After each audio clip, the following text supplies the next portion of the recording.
Look down. If you're standing on a golf course in Georgia, a football field in Florida, or a backyard anywhere the summers run long and hot, there's a good chance this grass is beneath your feet right now. We call it Bermuda grass. But here's the strange part. It never really came from Bermuda at all. This is the story of a grass that conquered the warm half of the world under a borrowed name, a plant that has been worshipped as sacred, cursed as a devil, engineered in laboratories, and carried across every ocean on Earth. Its real name is Cynodon dactylon. Break that down from the Greek and it tells you something about the plant's character. Cynodon means dog's tooth for the hard, sharp points of its underground stems. Dactylon means finger for the way its seed heads splay out like fingers on a hand. Botanists trace its origins not to any island in the Atlantic, but to the open grasslands of the Old World, most likely the sun-baked savannas of eastern Africa. There, for thousands of years, it evolved alongside grazing herds and seasonal fire. It learned to survive being chewed to the ground, scorched, trampled, and parched. Every trait that makes Bermuda grass nearly indestructible today was forged in that ancient, unforgiving landscape. So how did an African grass end up with a name from a tiny Atlantic island? The answer is trade. In the age of sail, ships carried more than cargo. They carried soil as ballast, hay for livestock, and seeds tangled in both. Somewhere along these colonial routes, Cynodon dactylon took root on the island of Bermuda, thriving in its mild climate. From there, it sailed on to the American colonies.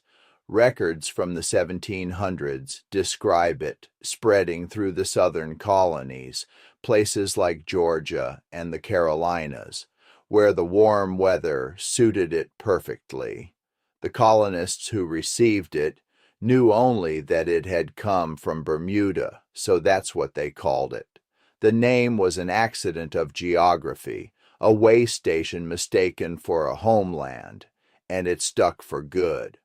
But long before it was ever a lawn in the American South, this same grass held a very different place in the world.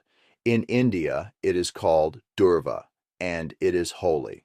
For centuries, it has been one of the most sacred plants in Hindu tradition, offered in worship to the god Ganesha. In Ayurvedic medicine, healers have used it to treat wounds, calm the stomach, and cool the body. To millions of people, the grass that Western farmers would one day curse as a weed was something to be revered and offered to the divine. And cursed it certainly was. Across the world it earned darker names: devil's grass, wiregrass, couch grass. Farmers despised it. It spreads three ways at once: by seed, by runners that creep across the surface, and by tough underground stems that can regrow from the smallest fragment. Pull it, chop it, plow it, and it often comes back stronger. Yet that very stubbornness made it priceless. The same roots that choked crops could also hold the earth itself in place.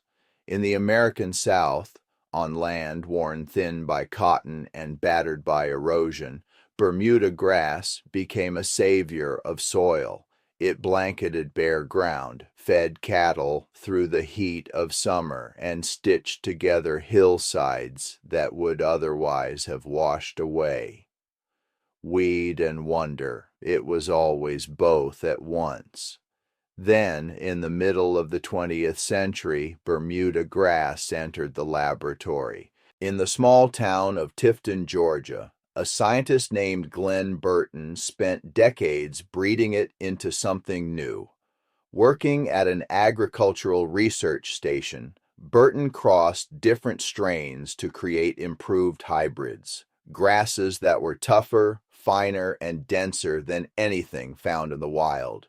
His creations carried the name of the town, Tif-lawn, Tif-green, Tif-dwarf, Tif-way.